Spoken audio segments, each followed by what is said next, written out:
qualité de vie au travail. Comment comprendre ces nouveaux enjeux? C'est voilà le thème de notre table ronde. Et pour débattre autour de ce sujet-là, eh ben, j'ai Nathalie Dréan d'Alipia RH. Alipia RH, en 2015, la société Alipia a lancé sa division Alipia RH. Et Nathalie Dréan a choisi d'orienter plus spécifiquement son cœur de métier vers le coaching RH. 3 départements sont représentés: l'orientation scolaire et l'intégration des jeunes sur le marché du travail, la transition professionnelle et l'accompagnement de projets incubateurs. Pour débattre autour de ce thème, j'ai également Emmanuel Lafont, fondateur de Spart RH. Alors Spart RH accompagne depuis plus de 8 ans des startups, des TPE, des PME, avec un service de DRH à temps partagé. Spart RH est présent sur toute l'île de France, la région centre, à Marseille, à Toulouse, La Rochelle, et ouvre très prochainement à Lille et à Nantes.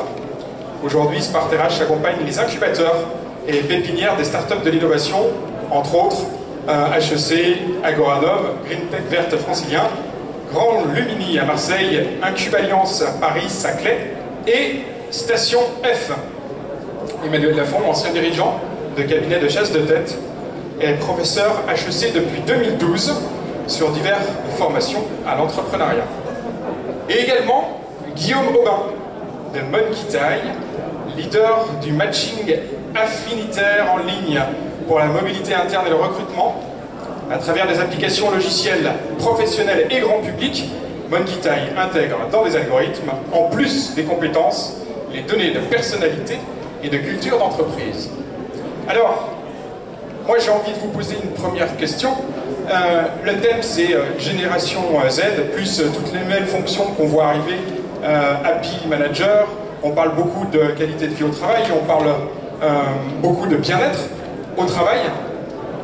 Nous, en tant que chef d'entreprise, en tant que DRH, en tant que manager, quels sont les éléments de contexte tangibles?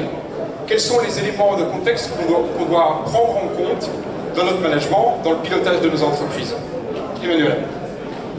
Bonjour à tous. Merci pour la question. En fait, ce que l'on constate au niveau de nos DRH qui sont en mission au sein de nos clients, que ce soit vraiment de la PME ou de la start-up, c'est déjà une vraie mutation du marché du travail. Aujourd'hui, on est à un pourcentage de population de presque 10% aujourd'hui de la population totale française qui est soit en rupture avec l'emploi, soit sur des contrats précaires, donc moins de 24 heures. Et pourtant, en parallèle, nos clients n'ont jamais eu autant de difficultés à recruter. Par ailleurs, j'attire votre attention sur le fait qu'il n'existe pas d'école aujourd'hui pour recruter. On a des écoles de formation de RH en 5 ans. RH, ça ne se forme pas en une année, malgré ce que j'ai entendu tout à l'heure. On a du coup besoin d'outils comme Monkey qui permet justement d'avoir une lecture du savoir-être du collaborateur. Et il faut savoir qu'aujourd'hui, en plus pour l'employeur, recruter quelqu'un, c'est devenu un vrai enjeu pour son entreprise. Vous êtes tous d'accord avec moi. Quand on sait que quand on donne 100 € à un salarié, on va donner 100 € à l'URSSAF, ça représente un coût. Et le risque prud'homal derrière, donc la difficulté que l'on a pour, entre guillemets, s'alléger un collaborateur, représente un réel risque. Et donc du coup, automatiquement, c'est vrai qu'au niveau du management, il va falloir travailler une proximité, il va falloir travailler une fidélisation des collaborateurs différente. Au niveau du recrutement, il va falloir travailler sur sa marque employeur, ses valeurs, au travers du RSE notamment, vous allez parler. Il faut vraiment revoir complètement sa relation entre employeur et salarié aujourd'hui. Alors, quels sont, Emmanuel, toujours à vous avec la question, quels sont ces éléments de contexte qui justifient justement tout ce que vous venez de dire? Qu'est-ce qui justifie aujourd'hui, quels sont les éléments nouveaux qui apparaissent dans le paysage, nous en tant que chef d'entreprise, nous en tant que DRH, qui justifient ce que vous venez de dire? Alors, on a plusieurs éléments. Le premier, c'est effectivement la digitalisation et la rapidité et l'interaction qu'on va exiger de nous, entrepreneurs au quotidien vis-à-vis de notre réactivité, que ce soit vis-à-vis des collaborateurs, mais aussi vis-à-vis des clients. On va avoir des collaborateurs de plus en plus exigeants, c'est-à-dire qu'on était passé du compétiteur à l'emploi qui allait demander un poste et qui voulait rester dans l'entreprise. On est arrivé à une période de clientélisme salarial et aujourd'hui on va encore un petit peu plus loin avec des gens, notamment au niveau des nouvelles générations, qui eux vont être non plus simplement chercher un salaire, mais ils vont avoir en tête de conserver leur employabilité. C'est-à-dire qu'ils sont là pour apprendre quelque chose, réaliser quelque chose. Et donc, aujourd'hui, que ce soit au niveau des formations que je donne, ou bien l'accompagnement que l'on fait au niveau des RH, c'est vraiment de faire appréhender le salarié ou le collaborateur comme un porteur de projet à part entière, un projet professionnel, mais également un projet personnel. Et ça, c'est la base même de l'animation managériale que nous, DRH, et que nos clients essayent de faire, notamment au travers, par exemple, de l'entretien professionnel, puisque vous savez que c'est quelque chose qu'il faut faire tous les 2 ans, et qui est en fait une reprise d'un entretien en recrutement, et qui permet vraiment d'animer le collaborateur sur son projet professionnel au quotidien et sur la durée. Okay.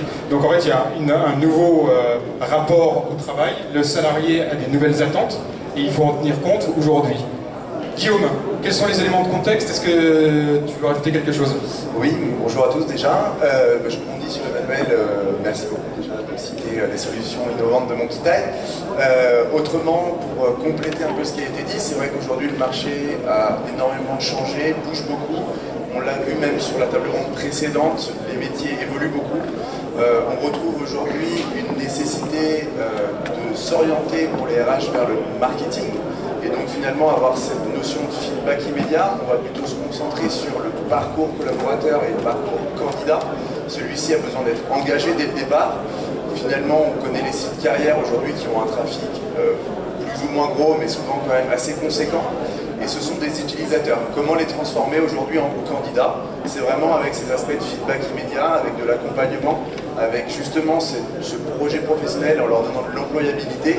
Et finalement, toujours dans l'optique d'être dans le développement professionnel et personnel de chacun. Donc, moi, ce que je rajouterais éventuellement aussi dans le contexte également, ce sont les nouveaux enjeux RH qui ont évolué, puisqu'on a longtemps parlé de la marque employeur, qu'il fallait attirer les talents.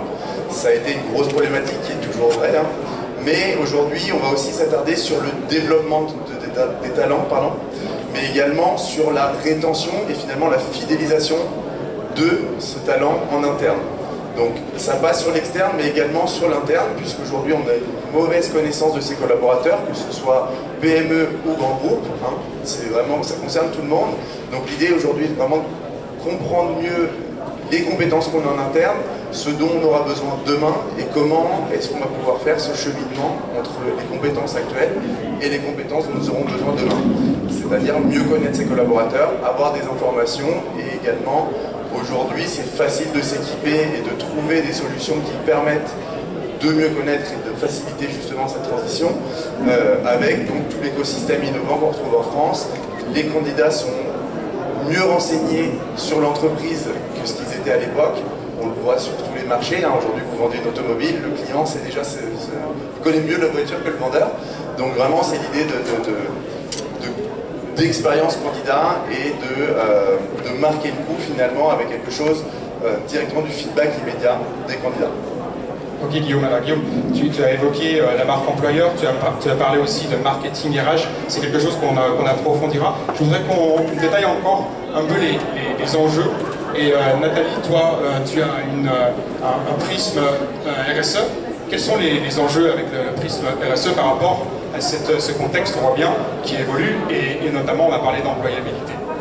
Alors le RSE, de plus en plus de sociétés y souscrivent à l'heure actuelle. Donc la responsabilité sociétale des entreprises, elle va de l'enjeu énergétique des entreprises jusqu'à tout ce qui est développement des compétences, tout ce qui est égalité professionnelle, tout ce qui est parité aussi, le handicap, tout ce qui est emploi des jeunes et des seniors, toutes les personnes qui peuvent être un petit peu éloignées de l'emploi. Alors il y a Guillaume qui parlait tout à l'heure d'attirer des talents.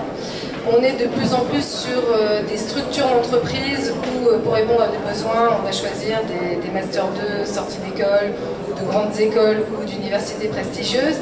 À l'heure d'aujourd'hui, il y a une grande partie de la population, avec qui je travaille d'ailleurs entre autres, qui n'a pas forcément cette chance, et il faut leur laisser aujourd'hui la possibilité d'évoluer dans nos structures et donc de voir peut-être l'évolution des talents différemment que dans les postulats qui figurent depuis quelques années.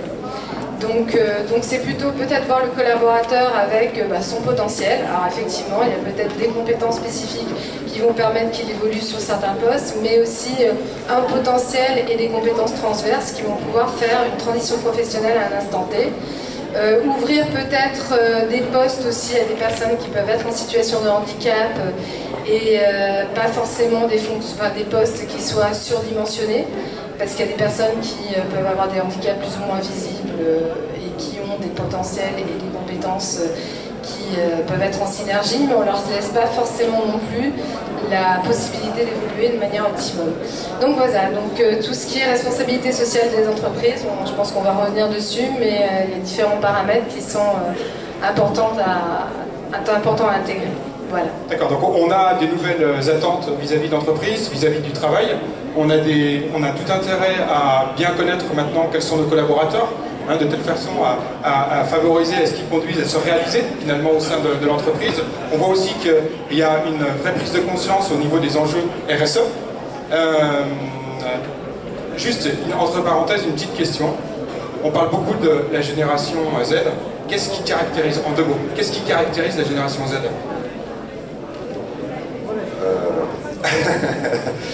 Alors moi j'ai un petit problème avec les générations Z, Y, etc.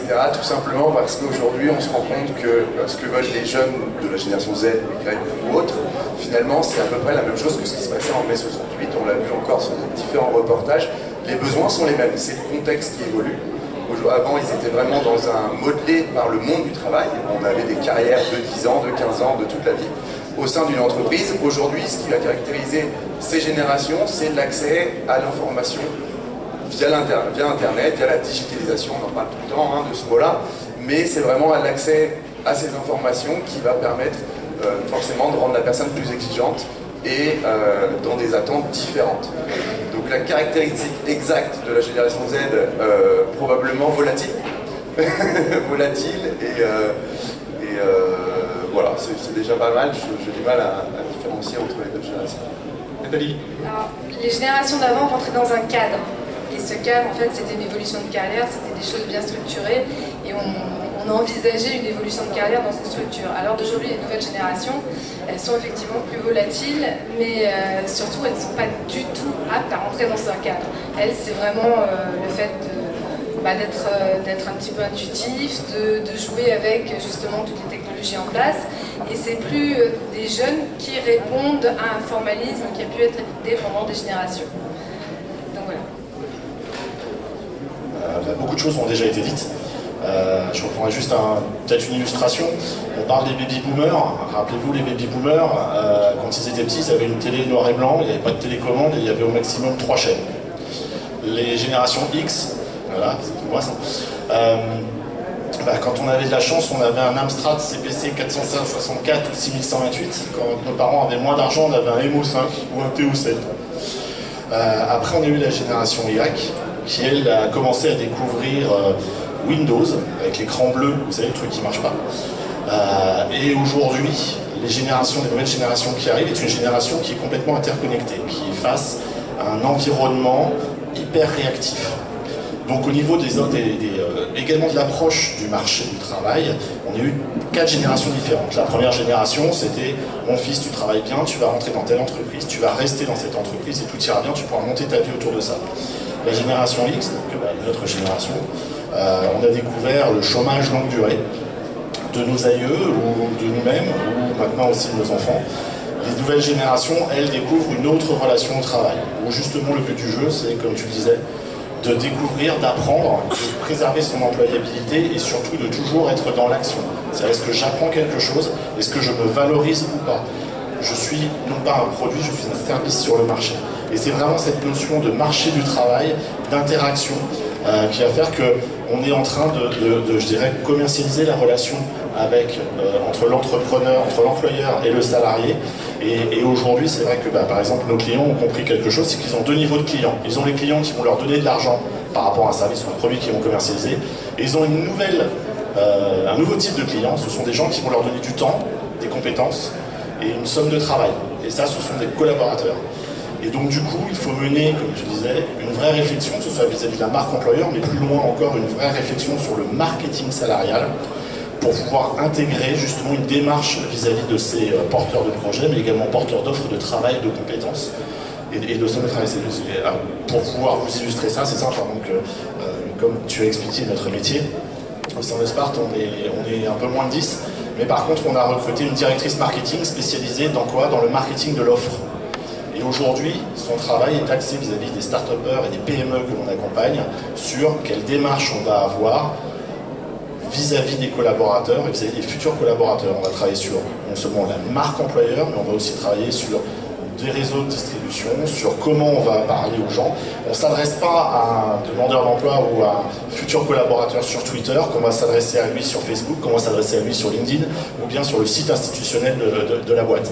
C'est quand même assez étonnant de voir, effectivement, j'entendais tout à l'heure parler des sociétés qui déjà n'ont pas beaucoup de sites internet, donc ne sont pas assez représentés sur leur site internet, mais en plus, sur leur site internet, il manque là, souvent la page nous rejoindre. Ou pire, il y a effectivement l'onglet nous rejoindre, vous cliquez, et là ça vous met une page blanche et on a oublié de mettre tout simplement les annonces qui sont en cours. Donc c'est vraiment une vraie réflexion qu'il faut mener pour justement pouvoir toucher cette nouvelle génération et ces nouvelles générations, parce qu'aujourd'hui c'est vrai qu'on assiste aussi sur les job boards à des anciens gros acteurs qui pesaient un poids monstre, pour ne pas les citer, qui ont tendance aujourd'hui à perdre des parts de marché, et pas qu'un peu, croyez-moi, au profit de sites qui, a priori, étaient plutôt répertoriés pour vendre des mobylettes. Et aujourd'hui, quand vous voulez trouver quelqu'un en non-cadre, vous avez plus de chances de le trouver sur un site comme Le Bon Coin, plutôt que de le trouver sur un site payant. Et je voulais aussi aborder la notion du stress, c'est-à-dire que les générations d'avant étaient particulièrement stressées, anxiogènes par rapport à l'évolution de leur employabilité. Et alors d'aujourd'hui, ces générations en fait sont des générations qui, elles, ne sont pas du tout stressées et prennent les choses de manière naturelle. Alors peut-être parce qu'effectivement, elles ont une possibilité de se mouvoir sur le marché du travail un peu plus agile, là aussi en rapport avec tout ce qui est connecté. Mais il y a cette notion de stress qui est un petit peu moins présente quand on les côtoie et qui devient un petit peu plus auxiliaire. Alors tant mieux pour nous, tant mieux pour leurs conditions de vie, mais quelque part ça veut dire aussi qu'ils n'ont peut-être pas appréhendé non plus certains enjeux économiques qu'il va falloir qu'ils apprennent à un moment donné. Alors toi Nathalie, tu travailles aussi en amont, hein, puisque tu travailles avec des jeunes que tu accompagnes jusqu'à aller pour frapper à la porte du marché du travail. Quelles sont les attentes finalement de ces jeunes, justement, si on veut un peu aussi définir? On a parlé les jeunes ont une nouvelle attente vis-à-vis de l'entreprise, vis-à-vis du monde du travail. Quelles sont ces attentes? Qu'est-ce qui caractérise l'attente aujourd'hui des jeunes vis-à-vis de ce marché? Alors l'attente des jeunes aujourd'hui, c'est le rêve. C'est-à-dire mon rêve, c'est cela, et il faut à tout prix que l'entreprise réponde à mon rêve. L'enjeu de l'entreprise, c'est moi, il me faut des performances, il me faut des compétences, il faut un cahier des charges et y répondre de façon à avoir un certain résultat. Et en fait, il y a un petit peu, pour ceux qui sont un peu plus éloignés de l'emploi, effectivement, il y a cette notion-là qu'il faut réindexer assez vite. Après, il y a ceux qui sortent d'écoles un peu plus patentées ou d'universités un peu plus prestigieuses, qui eux sont encadrés dans le cadre entre autres de programmes entrepreneuriaux et qui ont plus cette sensibilité à vouloir devenir leur propre chef d'entreprise et à très très très vite s'affranchir de contraintes qui, pour les générations passées, étaient des contraintes un petit peu dogmatiques. Donc à l'heure d'aujourd'hui, il y a de plus en plus de jeunes qui se voient être leur propre patron, ce qui sera peut-être la donne, parce que c'est amené à évoluer effectivement en ce sens-là, et qui se projettent dès les Master 1, Master 2, on en a parlé tout à l'heure, et puis tous les deux seraient bien placés pour en parler, encadrer des Master 1, Master 2 avec des statuts d'étudiants employeurs et avec des facilités qui leur permettent justement d'avoir des idées innovantes et stratégiques. On a vu alors finalement que cette génération Z dont on parlait, c'était plutôt finalement des éléments de contexte qui conduisaient à générer ce qu'on vient de dire, c'est-à-dire des nouvelles attentes vis-à-vis de l'entreprise, vis-à-vis du monde du travail. Et notamment ces éléments de contexte, c'est quoi? C'est que la temporalité s'est accélérée, et en plus de ça, il y a des accès à l'ensemble de l'information qui est très rapide et immédiat. Donc ce qui change un peu la donne par rapport à qui change la donne dans notre environnement. On a parlé de tout ça, et quelles sont aujourd'hui pour un chef d'entreprise, pour un DRH, pour un manager, quelles sont les opportunités? Alors, on a vu, l'environnement change. Quelles sont aujourd'hui les opportunités? Qu'est-ce qu'on peut tirer de cet environnement qui change? Emmanuel? Guillaume? Alors, les opportunités. Alors déjà, il n'y a pas si longtemps, on intervenait sur BFM, sur les seniors en start-up. Ce qu'on observe aujourd'hui, c'est une... comment dire, on a une vraie bienveillance aujourd'hui intergénérationnelle. Cette bienveillance, elle peut être un vrai moteur managérial. C'est-à-dire qu'on n'a pas de côté has-been du senior qui débarque en start-up. Il y a un petit côté Yoda parfois qui est plutôt positif. Et donc les Padawan. Et Padawan, voilà. Et les jeunes Padawan derrière. Et d'un autre côté, il y a, comme tu dis, les jeunes Padawan qui ont accès à une techno qui permet de gagner énormément de temps. Ça permet aussi de pouvoir, aussi bizarre que ça puisse paraître, créer une cohésion d'équipe basée sur des différences et des complémentarités. Et aujourd'hui, on se rend compte, je prends mes camarades à témoin, on se rend compte qu'aujourd'hui, des équipes exogènes fonctionnent mieux que des équipes avec une absence de diversité, notamment vis-à-vis des générations et vis-à-vis de l'âge. Puisqu'on se rend compte que chacun va être soit posé, très séquencé, d'un autre côté on va avoir des générations qui aident beaucoup plus dans la proactivité, dans l'esprit de synthèse, dans une démarche de regroupement d'informations.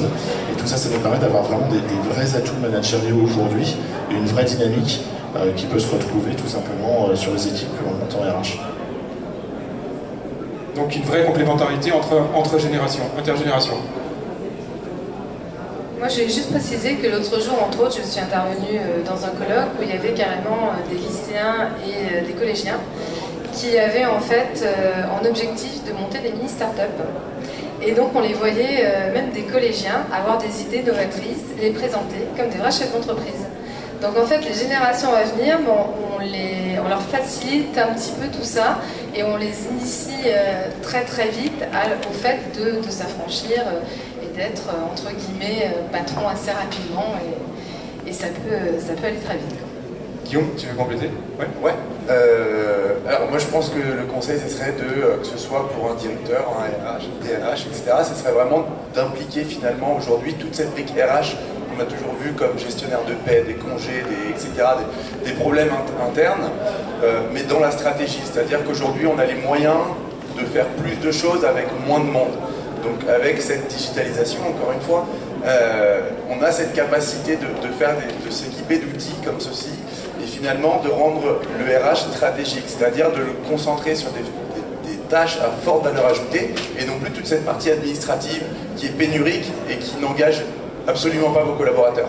Donc c'est vraiment se concentrer finalement sur l'expérience, encore une fois, collaborateur, savoir comment ils se sentent, qu'est-ce qu'ils veulent faire demain, et c'est cet objectif finalement, est toujours de servir la compétitivité de l'entreprise, et bien sûr de servir les objectifs de l'entreprise, la stratégie, tout en projetant vos collaborateurs, donc en les engageant et en les fidélisant. Donc on a la capacité aujourd'hui de pouvoir prêter des salariés, on a la capacité de pouvoir s'équiper d'outils sur la marque employeur, on peut vraiment faire plein de choses très simplement, même gratuitement par moment. Donc c'est vraiment cette idée de mettre le RH au cœur de la stratégie pour finalement gagner en engagement et gagner en performance demain, et je pense que vous en sortirez très heureux puisque il y aurait une meilleure ambiance. On parlait d'Happy Manager, c'est finalement un nom, un titre sur des missions, et sa mission c'est quoi? C'est de finalement orienter, servir l'entreprise dans ses objectifs, dans sa compétitivité, et d'être meilleur demain avec des collaborateurs sur du plus long terme. D'accord. Alors moi j'ai une question peut-être un peu provoque. On parle beaucoup de digitalisation. Est-ce qu'il n'y a pas un paradoxe entre ces outils et puis la dimension humaine qui est sous-jacente aux notions de bien-être et de qualité de vie au travail? Alors oui, il y a clairement il faut faire attention à ces éléments-là, puisque forcément on va pouvoir, on va enlever une partie de ce côté humain, mais justement en rendant ces tâches administratives automatiques finalement, on va pouvoir se concentrer juste sur cet aspect plus humain et accompagner les collaborateurs sur un parcours de carrière, le construire avec eux. S'intéresser en fait à autre chose qu'à leur CV, à leur diplôme, ce qui a toujours été fait en France. Les anglo-saxons l'ont très bien compris depuis longtemps. Ça arrive très fortement en France, même si ça fait un petit peu de temps, hein, mais on commence à être vraiment mûr. Et finalement, en connaissant mieux ses collaborateurs, on va avoir des points d'accroche, on va avoir des similitudes, on va pouvoir discuter d'autre chose au déjeuner que d'une mission, et finalement se projeter dans une carrière totalement autre que ce qui était initialement prévu pour nous, comme le Big Data pourrait le penser, en se basant sur du passé pour prédire l'avenir. Voilà. On est vraiment contre ça, on est vraiment sur de l'affinitaire. Aujourd'hui, qu'est-ce que vous souhaitez, qu'est-ce que vous êtes, qu'est-ce que vous aspirez vers quoi? Eh bien, c'est possible. Et comment? En faisant des formations, en se connaissant mieux, et en ouvrant justement toute cette partie humaine finalement, qui a disparu à cause de ces diplômes et ces CV et ces normes depuis des années. C'est mon point de vue, ça n'engage que moi. Nathalie. Moi, je vais préciser que, entre autres, l'autre jour, j'ai rencontré une start-up qui a eu une grosse levée de fonds. Et je me suis rendu compte qu'en fait, je rencontrais un jeune qui en faisait partie. Et il me disait, mais moi, c'est génial. J'arrive le matin, à 7h du matin. Je m'endors à 23h au bureau. Après, je rentre juste chez moi, je repars et tout. Et en fait, ils ont adopté même la méthodologie un peu à l'américaine. C'est-à-dire qu'ils ont pris la digitalisation et le fait peut-être de naître même avec ça dans les mains, comme quelque chose de passionnant et de complètement affranchi. Et ils avaient typiquement des salles de billard, ils avaient vraiment le bien-être d'intégrer dans la structure même, une start-up qui avait vraiment défini en fait son environnement de travail pour que les jeunes salariés, soient complètement en adéquation avec un mode de vie où ils étaient complètement épanouis. Et ça, on le retrouve de plus en plus. C'est-à-dire qu'ils sont de plus en plus jeunes en train de monter leur structure, mais cette structure, il la tourne de plus en plus vers un modèle idéal d'épanouissement. Emmanuel, tu veux ajouter quelque chose? Ouais. Ça, donc, dans mon cas d'HEC, j'accompagne une formation sur un sujet sur le recrutement, l'intégration et le management des premiers collaborateurs. Ça s'appelle Challenge Plus. Le but du jeu, c'est quand vous êtes un start-upper ou une entreprise innovante, c'est de pouvoir arriver à la fin du cycle à pouvoir lever des fonds. Et la première chose qu'on leur explique, c'est pas moi, c'est que les fonds, quand ils veulent investir dans une entreprise, dans une start-up, ils regardent 3 choses. La première, c'est l'équipe. La deuxième, c'est l'équipe. Et la troisième, seulement après, c'est l'équipe. Pourquoi? Parce que le jour où vous avez une superbe start-up, vous montez à 50 collaborateurs, vous dites génial, je vais pouvoir la revendre et je vais me faire des millions d'euros. Oui, mais ta boîte, le jour où 49 collaborateurs vont partir, ne vaudra à rien. Et ça, c'est vraiment quelque chose que les start-upers appréhendent au-delà de tout, avec notamment justement le poste d'office, d'API manager, API office manager, qui est par contre simplement, attention, ce poste-là, c'est pas, on en entend beaucoup parler par rapport au nombre de postes qui existent sur la région parisienne, notamment, parce que je crois qu'il y a 60 postes aujourd'hui d'API office manager ou API manager au sein de start-up. C'est simplement le symptôme ou le syndrome du fait de ne pas avoir été capable pour un dirigeant de start-up de monter ce qu'on appelle un management intermédiaire. C'est-à-dire que vous avez tous des spécialistes et en fait, ils ne sont pas montés d'un niveau pour passer formateur puis manager. Donc c'est simplement un ensemble de spécialistes qui travaillent les uns à côté des autres et le manager n'est plus là pour tout simplement faire son rôle de manager. Et c'est le gros paradoxe justement des startups, c'est qu'à force de digitalisation, à force d'économie d'échelle avec de l'ordinateur, avec des choses très très bien qui font effectivement gagner du temps, on en oublie l'humain et à la fin ça devient une problématique et cette problématique on essaie de la traiter avec que du relationnel. Et le souci c'est que du relationnel, c'est pas suffisant, il faut que ce soit cohérent, il faut que ce soit structuré, il faut que ce soit professionnalisé. Et ça s'appelle un métier, c'est de la gestion des ressources humaines. Et c'est ramener le rôle du RH à un rôle de comptable, c'est une hérésie. Ramener le rôle du RH à quelqu'un de supranaturel qui est capable de lire le savoir-être des gens sans un outil comme Monkey-Tail, c'est une hérésie. Il faut vraiment réussir à agglomérer tout ça pour en vraiment tirer l'avenir du métier de la RH. Et l'avenir de la métier de la RH ne passe pas que par la digitalisation. J'en veux pas. Oui, alors, donc ça ne passe pas que par la digitalisation. Et justement, pour saisir les opportunités qu'offre cette nouvelle génération qui est capable de sortir du cadre, à vous entendre, qui est un peu moins stressé, qui est capable d'apporter beaucoup, notamment aux seniors, comme les seniors peuvent apporter aussi à cette génération-là, finalement, comment on transforme l'essai? qu'est-ce que nous, chefs d'entreprise, qu'est-ce que nous, en tant que DRH et nous, en tant que manager, très concrètement, qu'est-ce qu'on peut mettre en place dans nos entreprises pour que tout ça, ça fonctionne et qu'on puisse en tirer des bénéfices?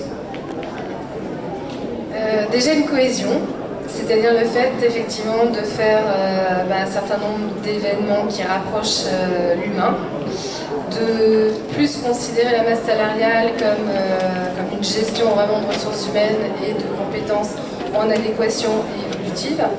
Donc plus toucher, parce que je disais tout à l'heure, le savoir-être au-delà des compétences, et ça devrait être une donne qui devrait rentrer de plus en plus dans la fonction RH. Enfin, moi je sais que j'ai eu une SS2I pendant 13 ans, voilà, embaucher des ingénieurs à longueur de temps, je sais faire, et à l'heure d'aujourd'hui, la donne de l'humain, elle doit revenir vraiment de manière stratégique dans la fonction RH, et on doit recentrer tout ça avec les nouvelles générations. Sinon il va y avoir un taux de déperdition qui va être un petit peu plus drastique. Ok. Guillaume, par rapport à ça? Moi je vous invite à être très curieux à l'écosystème aujourd'hui et plein d'innovations. On recense plus de 500 startups innovantes rien que dans les ressources humaines en France. Je parle bien de startups, hein, pas de grosses PME. Il y a vraiment aujourd'hui des associations comme le LabRH qui rassemblent justement, qui a pour vocation de rassembler toutes ces innovations en France pour pouvoir justement les proposer à tout type d'entreprise. Donc ça va vraiment du grand groupe à la PME, TPE. Déjà je vous invite vraiment à vous rapprocher de ces écosystèmes qui sont très accessibles et très ouverts, qui font des événements en continu, qui permettent d'enrichir sa connaissance. J'en fais partie, hein, ça fait que 2 ans que je suis dans le monde RH. Aujourd'hui, je suis capable de vous citer à peu près 50 startups, 50 innovations RH. Et ensuite, vraiment d'être à l'écoute de vos employés, comme Emmanuel le soulignait, l'équipe, c'est vraiment ce qui est important. Avoir cette solidarité, on n'est pas obligé d'être meilleur ami au travail, mais avoir travaillé dans la bonne ambiance et dans la bonne humeur, dans l'écoute, c'est toujours plus sympa en tout cas et plus motivant que d'être chacun dans son bureau. Voilà globalement ce que je pourrais vous conseiller. Après, voilà, renseignez-vous. Aujourd'hui, il y a vraiment beaucoup de façons de penser out of the box, comme on dit, et d'engager tous vos collaborateurs et d'être innovant. Okay. Je vais rebondir sur ce que tu as dit. Out of the box, mais aussi out of the land. Aujourd'hui, Sparte, on a une actualité, on est en train d'ouvrir dans une ville, je ne sais pas si vous connaissez, il fait beau, il fait chaud, il y a la mer, on n'y mange pas trop mal, ça s'appelle Barcelone. Et oui, vous allez me dire, Emmanuel, détends-toi, tu sais, le droit du travail espagnol n'a rien à voir avec le droit du travail français. C'est vrai, ils en ont qu'un et il est simple, c'est vachement bien, c'est pas comme nous. Donc qu'est-ce qu'on a été faire là-bas? On a simplement été voir des start-upers, notamment des Français, parce qu'il y a beaucoup de start-upers français qui partent directement d'Espagne. Et on a découvert quelque chose d'intéressant. C'est une autre approche des RH, une approche débarrassée des complexités administratives auxquelles vous êtes et nous sommes malheureusement confrontés au quotidien. Mais ce qui est intéressant, c'est justement de voir qu'est-ce qu'ils retiennent de ça et qu'est-ce qu'ils attendent de nous. Parce qu'à la limite de la RH à temps partagé à Barcelone, mais quel intérêt? Eh bien, on a une énorme demande. Et l'énorme demande, elle vient de quoi? Qu'est-ce qu'ils veulent? Ils veulent un mapping. Ils veulent un mapping de compétences. Ils veulent un mapping de savoir-être. Ils veulent savoir comment on va gérer le knowledge dans une boîte, donc le savoir-faire dans une société. Qu'est-ce qui se passe si demain, la seule personne qui est l'interlocuteur de tel client part? Quelles sont mes zones de risque? Comment je vais pouvoir me structurer? Comment je vais pouvoir anticiper? Et surtout, comment je vais pouvoir faire grandir les gens? Donc c'est rigolo parce que, à la différence de la France où on va avoir un ensemble de réglementations entre l'entretien professionnel, la RSE, etc., ça n'existe pas tout ça. Ça n'existe pas parce que c'est un vrai besoin et c'est vraiment l'avenir pour ces entreprises et c'est quelque chose qu'ils nous demandent, qu'ils nous réclament à nous, Français qui débarquons et qui découvrons un monde merveilleux avec un droit du travail qui tient sur moins de 1 kg. Mais bon, la France est en train d'initier une démarche à une réforme. Et Guillaume, on a parlé, Guillaume, Nathalie ou Emmanuel, on a parlé beaucoup de la fonction RH. On voit combien maintenant le RH a une position stratégique. La fonction RH a une position stratégique. On a parlé de marketing RH et on voit bien cette notion où à un moment donné, comme on faisait du marketing avec des clients, maintenant on est obligé de faire du marketing avec des collaborateurs. On a parlé de parcours du candidat, de parcours du collaborateur et de faire du marketing de telle façon justement à favoriser l'émergence de tout ce qu'on vient de dire et de tous les traits qui caractérisent aujourd'hui, en tout cas tout le potentiel qu'il y a derrière les ressources humaines. On n'a pas trop parlé de la fonction finalement de management. Parce que j'imagine que quand on a justement on se dit tiens, il faut davantage connaître ses collaborateurs, comment ça bouscule cette notion-là, comment bouscule le management? Le management aujourd'hui, je pense que c'est ce qui va bouger le moins vite. Alors, à mon avis, hein, c'est ce frein. Aujourd'hui, le premier frein, quand vous voulez changer de poste, quand vous voulez. Alors là, c'est vrai que c'est un peu plus attitré pour les grosses structures. Mais demain, si vous voulez changer de poste, comment ça se passe? Et vous allez déjà d'abord voir votre manager, savoir si c'est possible. Si vous êtes trop bon élément, il ne vous fera pas bouger. Si ensuite vous voulez découvrir les postes qui sont disponibles à Barcelone par exemple, parce que ça m'intéresse d'aller bien manger au bord de la mer, eh bien on va devoir aller voir les RH. Les RH à Barcelone, je suis pas sûr qu'ils aient encore les offres d'emploi. C'est vrai chez beaucoup de monde malheureusement. Donc déjà, s'ils les ont en France, c'est déjà pas mal. Ensuite, il va falloir passer tout le processus potentiellement d'entretien pour pouvoir faire un bilan des compétences et potentiellement pouvoir bouger. Donc le manager, lui, va avoir cet aspect un petit peu de frein, hein, c'est comme ça qu'on l'identifie en tout cas, mais également qui pourrait être aujourd'hui le rouage qui ferait accélérer la machine. Donc c'est vraiment un double tranchant.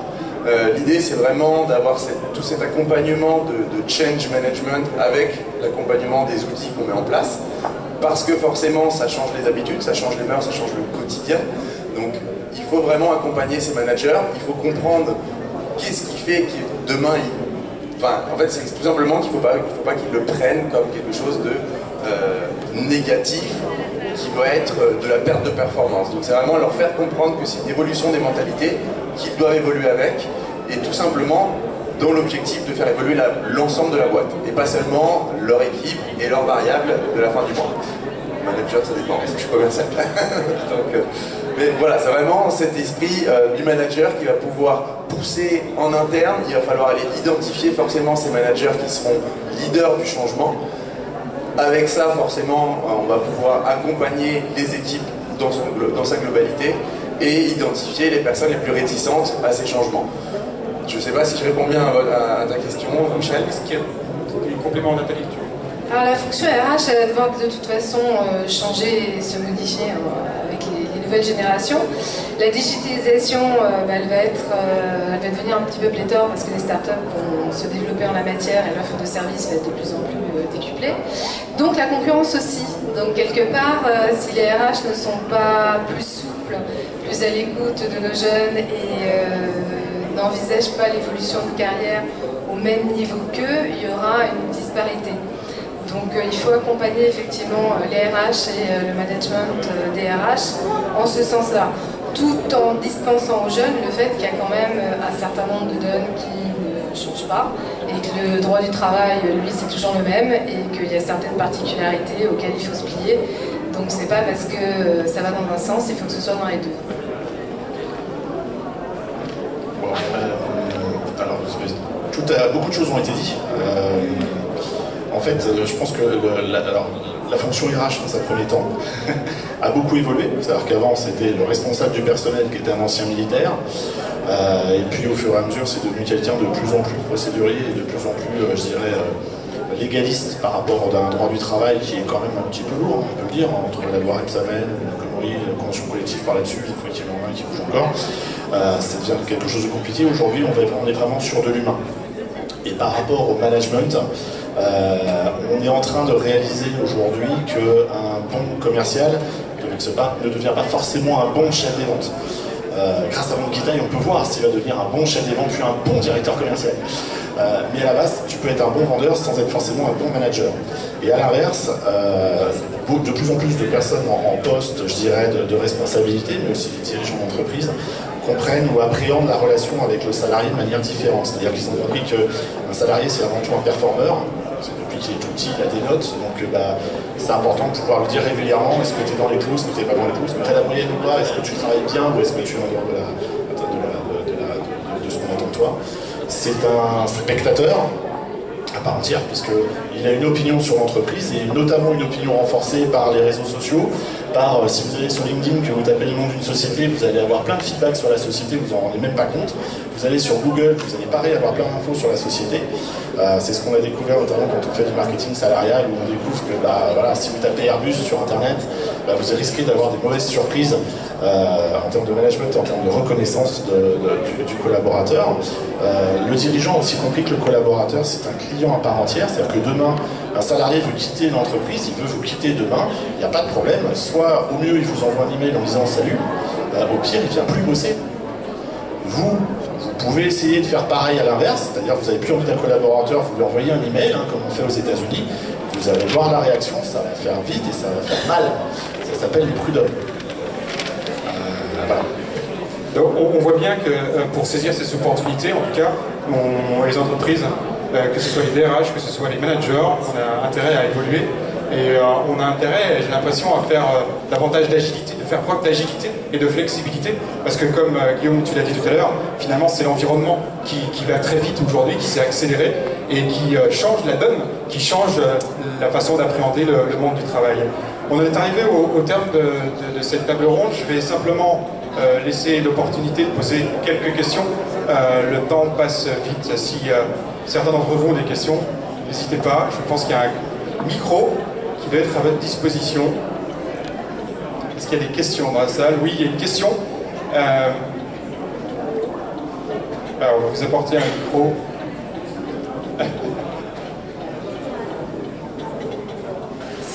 Bonjour, je suis Muriel Ray, je suis psychologue du travail, j'ai mon petit cabinet.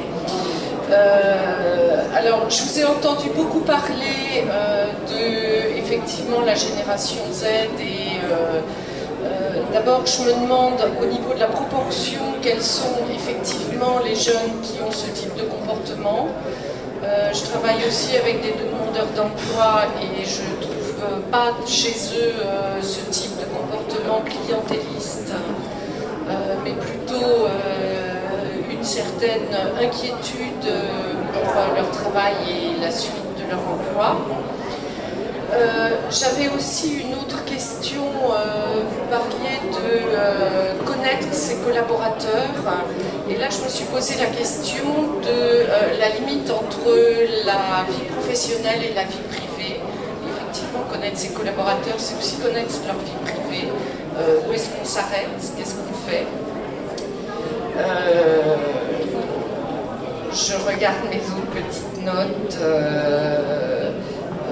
Bon, je dirais, j'aurais plein d'autres réflexions, mais ce sont les deux grands points sur lesquels je voulais vous interroger. Donc le premier point, oui, c'est plutôt Nathalie. Alors, effectivement, moi j'ai l'habitude de travailler avec des jeunes qui sont très éloignés de l'emploi, que ce soit sur Pôle emploi, que ce soit sur la mission locale, l'école de la deuxième chance.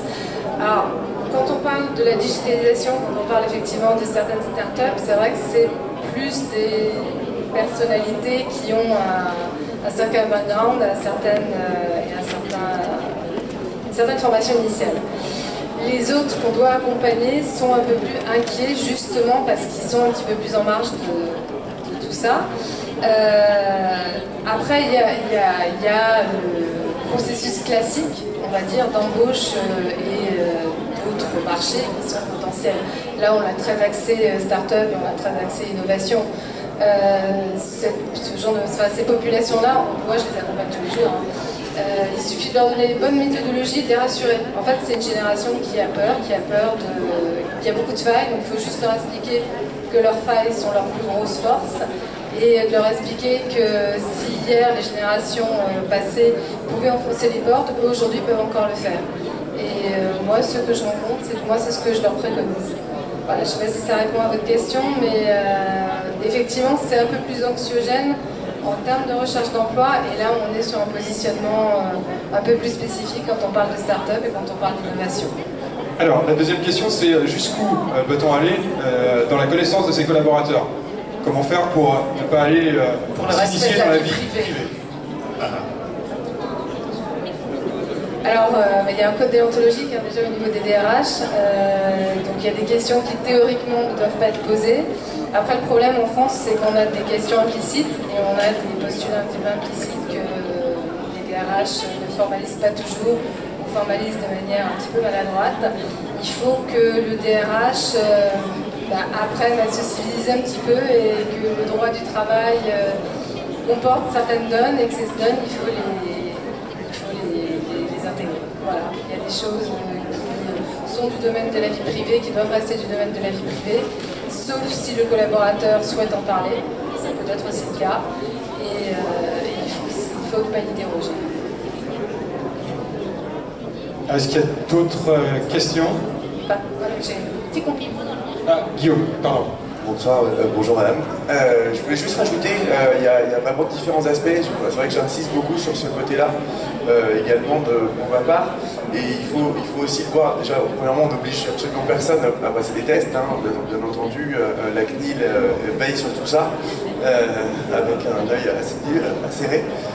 Et l'idée est vraiment tout simplement de faire comprendre justement le message, d'amener du changement. C'est encore une fois l'idée finalement c'est la conclusion un petit peu de ce qu'on a pu voir avec les managers, avec les nouvelles RH stratégiques. C'est aujourd'hui de s'ouvrir un petit peu l'esprit pour donner quelques infos à votre employeur, avec toujours un petit peu de recul, hein, mais suffisamment d'informations, pas forcément privées, mais sur vous, ce qui vous définit, sur vos motivations, sur vos convictions finalement, pour finalement vous proposer des évolutions qui vous correspondent.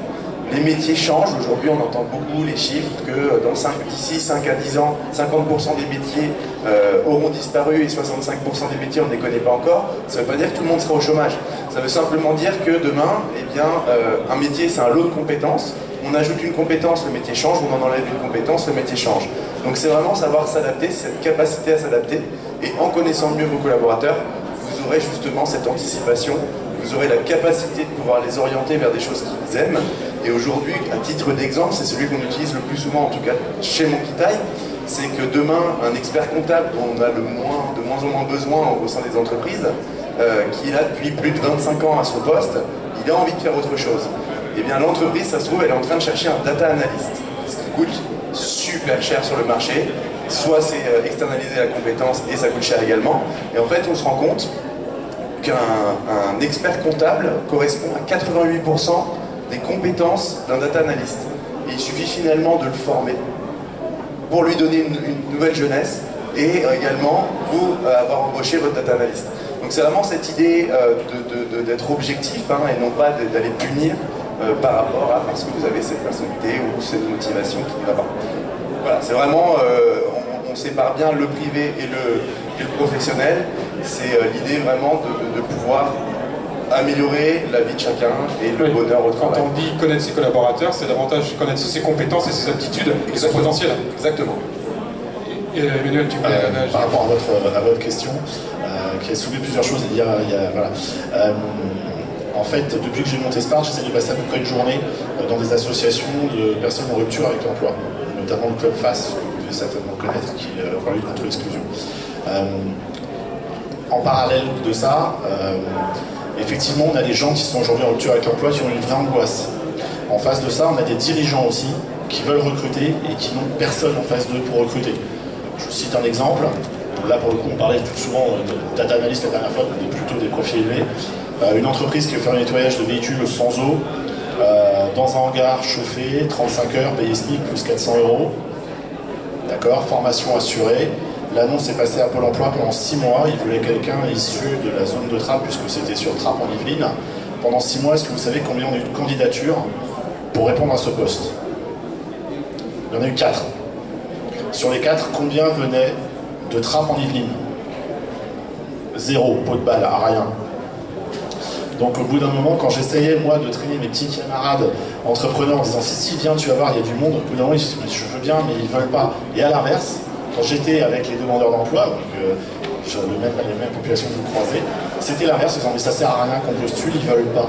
Et il y a une vraie passerelle à établir, et je pense que notamment au niveau du marketing salarié où les entreprises doivent vraiment avoir une vraie démarche vis-à-vis de ces demandeurs d'emploi, c'est aussi d'aller les séduire différemment, d'aller leur parler différemment. Et là, du coup, on est sur une vraie réflexion marketing, puisqu'on va parler d'un canal de distribution, d'un canal de communication différent pour pouvoir toucher ces personnes. Et c'est peut-être pour ça, d'ailleurs, qu'aujourd'hui, on arrive mieux à recruter sur le Bon Coin que sur Pôle emploi. Et en enfin, pour répondre à votre question sur ce que vous avez utilisé des termes un peu spéciaux, vous avez parlé vie privée, vie professionnelle, donc je suppose que vous deviez derrière avoir en tête l'article de loi où avant on était tenu de préserver l'intégrité morale et physique des collaborateurs et maintenant on doit préserver l'équilibre vie perso, vie pro. Donc par extension, demain quelqu'un qui divorce pourrait tout à fait dire c'est de la faute de mon employeur. Comment on fait demain pour le gérer? C'est pas simple, parce qu'il faut aussi, comme je disais, approcher les collaborateurs comme des porteurs de projet. Sauf que vous avez une information, c'est une image, et vous n'avez pas forcément la profondeur de champ derrière pour bien comprendre les tenants et les aboutissants. Et ça, malheureusement, vous ne pouvez pas l'animer au travers d'un entretien une fois par an, une fois tous les 2 ans au travers d'un entretien professionnel. Il faut forcément avoir un management opérationnel de proximité avec les collaborateurs pour justement développer ce climat de confiance. On n'a pas le choix là-dessus, et ça, c'est très compliqué à mettre en place. Ok. Écoutez, Nathalie, Emmanuel, Guillaume, un grand merci pour votre éclairage. C'est l'heure de clôturer cette table ronde. Et je crois qu'on peut les applaudir. Merci à vous. Merci beaucoup.